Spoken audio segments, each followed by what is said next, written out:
Hi friends, Rashmika food vlog ನೋಡ್ತಿರೋರು like ಮಾಡಿ, subscribe ಮಾಡಿ, ಬೆಲ್ ಐಕಾನ್ನ ಕ್ಲಿಕ್ ಮಾಡಿ, ಶೇರ್ ಮಾಡೋಣ ಮರಿಬೇಡಿ.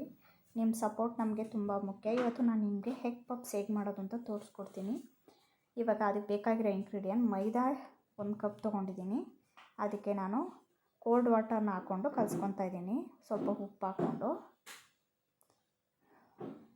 ಚೆನ್ನಾಗಿ ಕಲಿಸ್ಕೋಬೇಕು. ಸೇಮ್ ಚಪಾತಿ ಹಿಟ್ಟು ಹೇಗೆ ಕಲಿಸ್ಕೊತೀರೋ ಹಾಗೆ ಕಲಿಸ್ಕೊಳ್ಳಿ.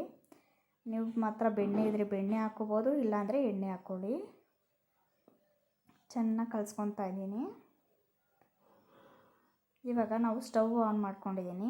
2 ಟೇಬಲ್ ಸ್ಪೂನಷ್ಟು ನಾನು ಕೊಬ್ಬರಿ ಎಣ್ಣೆ ಹಾಕ್ಕೋತಾ ಇದ್ದೀನಿ. ಯಾತಕ್ಕೆ ಅಂದರೆ ಅದಕ್ಕೆ ಒಳಗಡೆ ಸ್ಟಫಿಂಗ್ ಮಾಡ್ತೀವಲ್ಲ, ಅದಕ್ಕೆ ನಾವು ರೆಡಿ ಮಾಡ್ಕೊತಾ ಇರೋದು. ಚಾಪ್ ಮಾಡಿ ಇಟ್ಕೊಂಡಿದ್ದೀನಿ ಈರುಳ್ಳಿ, ಒಂದು ಸ್ಮಾಲ್ ಸೈಜು 3 ಈರುಳ್ಳಿ, ಮತ್ತು 1 ಟೇಬಲ್ ಸ್ಪೂನ್ ಖಾರದ ಪುಡಿ, ಉಪ್ಪು, ರುಚಿಗೆ ತಕ್ಕಷ್ಟು ಗರಂ ಮಸಾಲ, ಒಂದು 1/2 ಟೇಬಲ್ ಸ್ಪೂನಷ್ಟು. ಸ್ವಲ್ಪ ನೀರು ಹಾಕ್ಕೊಂಡಿದ್ದೀನಿ, ಯಾಕಂದರೆ ಫುಲ್ಲು ಡ್ರೈ ಆಗಿಬಿಟ್ಟಿತ್ತು, ಹಾಗಾಗಿ ನಾನು ನೀರು ಹಾಕ್ಕೊಂಡಿದ್ದೀನಿ.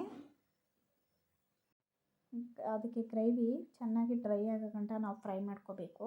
ಇವಾಗ ನಾನು ಆಫ್ ಮಾಡ್ಕೊಂಡಿದ್ದೀನಿ. ಇವಾಗ ನಾವು ಹಿಟ್ಟನ್ನ ಲಟ್ಟಿಸ್ಕೊತಾ ಇದ್ದೀನಿ.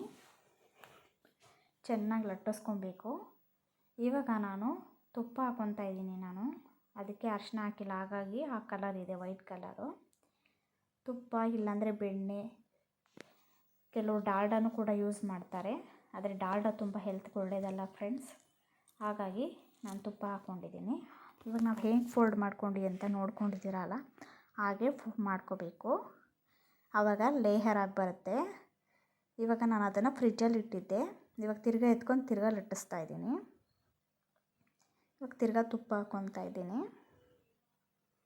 ಈ ಥರ ನಾವು 3 ಸತಿ ಮಾಡ್ಕೋಬೇಕು. ನಾನು 3 ಸತಿ ಮಾಡಿರೋದು ವಿಡಿಯೋದಲ್ಲಿ ತೋರಿಸಿಲ್ಲ, ತುಂಬ ಲೆಂತಿ ಆಗಿಬಿಡುತ್ತೆ ಅಂತ.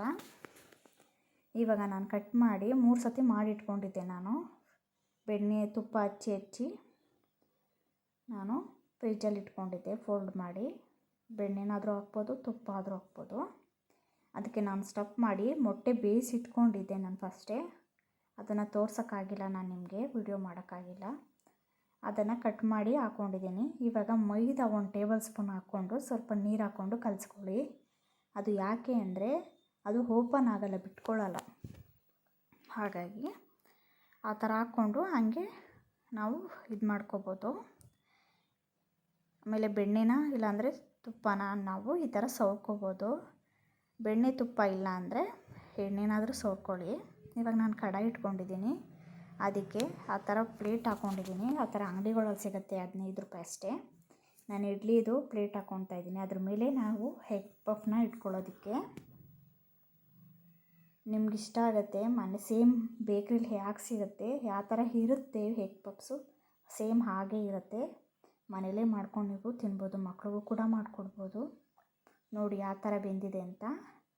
ಬರೀ ಒಂದು ಕಡೆ ಬೇಯಿಸಿದ್ರೆ ಅದು ಬೇಯಲ್ಲ, 2 ಕಡೆನೂ ಬೇಯಿಸಬೇಕು. ಬಾಯಲ್ಲಿ ನೀರು ಬರ್ತಾಯಿದೆ ಅಲ್ವಾ ಫ್ರೆಂಡ್ಸ್. ನನಗಂತೂ ತುಂಬ ಇಷ್ಟ ಎಗ್ ಪಫ್ ಅಂದರೆ. ನಮ್ಮ ಮನೇಲಿ ರೊಚ್ಚು ಹೇಳ್ತಾಯಿದ್ಲು ಎಗ್ ಪಫ್ ಮಾಡಮ್ಮ ಅಂತ, ಹಾಗಾಗಿ ಮಾಡಿದ್ದೆ. ರೆಡಿಯಾಗಿದೆ ನೋಡಿ. ಇವಾಗ ಟೇಸ್ಟ್ ಮಾಡ್ತಾಯಿದ್ದೀನಿ. ಸೂಪರಾಗಿದೆ ಫ್ರೆಂಡ್ಸ್.